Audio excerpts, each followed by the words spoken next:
I've played The Last of Us, and it wasn't what I was expecting. I know, that sounds weird.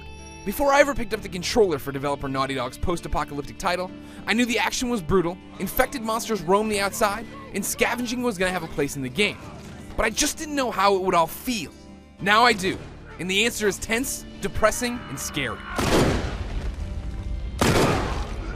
My demo began super early in the game. Joel and his smuggling partner Tess have just gotten Ellie out of the quarantine zone they all inhabit. Now, they're in a blown-to-bits Boston. See, when the outbreak happened and the infection spread, the military bombed the city. It's a twisted and mangled maze of buildings and nature. From the get-go, the sound of The Last of Us got me. Any kind of musical score is rare. Making my way into Boston as Joel was eerily quiet. When the rain started, I stood in a destroyed building and listened to the water pitter-patter on the windows. The sound quality is great, but the limited amount of audio makes certain sounds even more pronounced.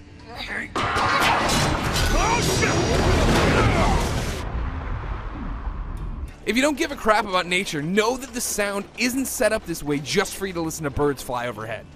2 types of infected shambled around my demo, and sound is at their cores. Runners are the first stage of the infection. When I'd enter a room or an area with runners, I'd know because I could hear them moan. Horrifyingly moan. It's this guttural cry of agony.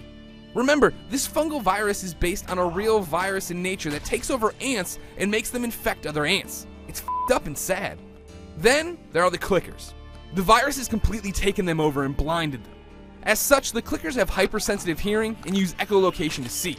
This meant that there was nothing as terrifying as entering a new area and hearing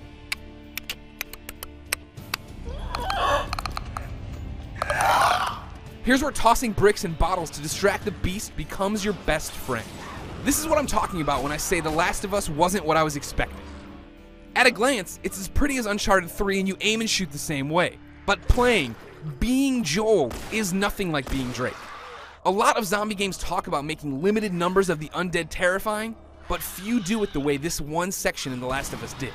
I hope that's the case in the final game. Look for the game this May. But for everything Last of Us from Brain Dead Biters, keep it right here on IGN.